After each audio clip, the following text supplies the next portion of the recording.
Bonjour, c'est un petit message pour toutes les personnes qui sont démoralisées, déçues, désappointées, désillusionnées par rapport aux élections en France, puisque ces élections sont suivies par la France, mais également par tous les pays aux alentours qui vont avoir un impact également. Cette élection va avoir un impact dans toute l'Europe finalement. Et toutes ces personnes qui ont compris que la situation va être encore pire, qu'il y aura encore plus de totalitarisme, avec cette vaccination obligatoire pour tous qui arrive, ce traçage numérique, ce crédit social à la chinoise, on rentre dans un monde de plus en plus dystopique, totalitaire.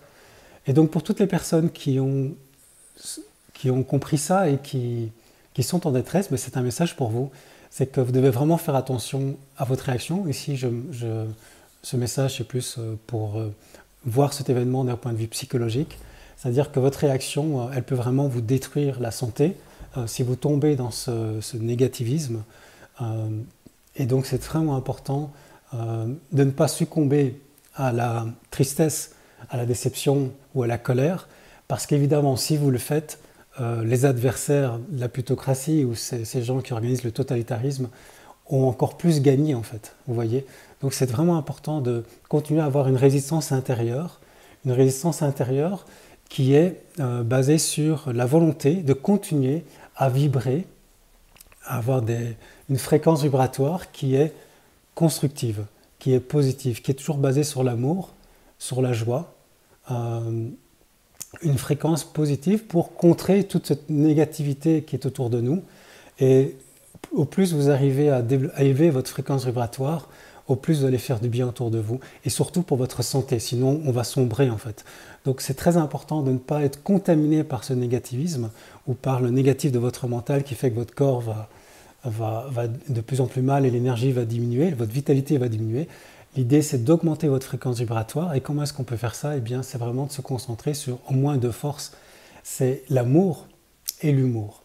L'humour, bien entendu, mais on sait tous que quand on a l'humour et qu'on rigole et qu'on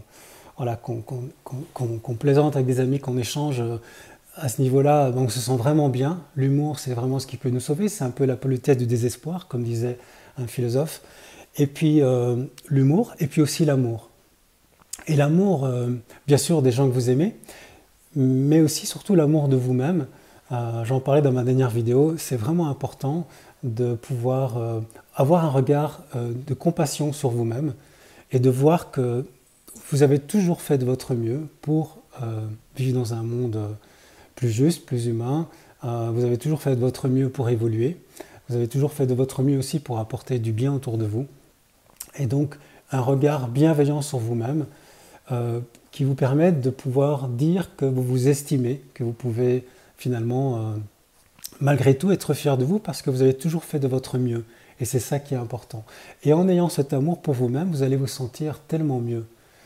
Même s'il y a eu plein d'échecs, même s'il y a plein de difficultés, même s'il y a des défauts, on n'est pas parfait, il y a malgré tout en vous des qualités, une intention qui est toujours bienveillante. Et cette intention bienveillante, c'est la clé pour pouvoir vous aimer. Et quand vous allez ressentir cet amour de vous-même, directement, le cœur est plus joyeux, on se détend, on augmente notre fréquence vibratoire.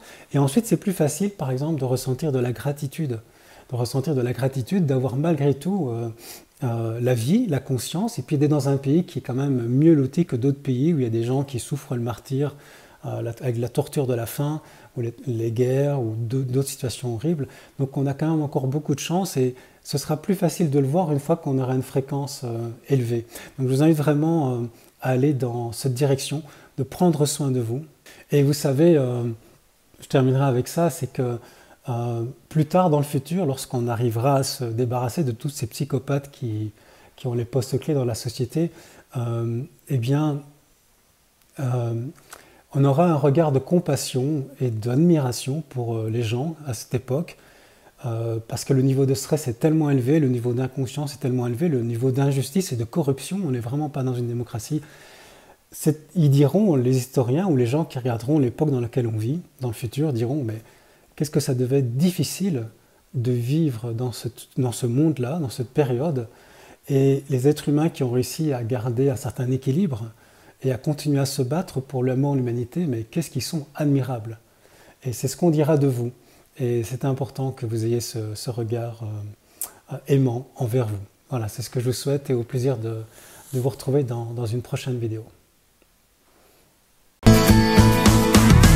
Être un rebelle sans se mettre à genoux, comme une étincelle dans ce monde de fous. Être un rebelle sans se mettre à genoux, comme une étincelle dans ce monde de fous.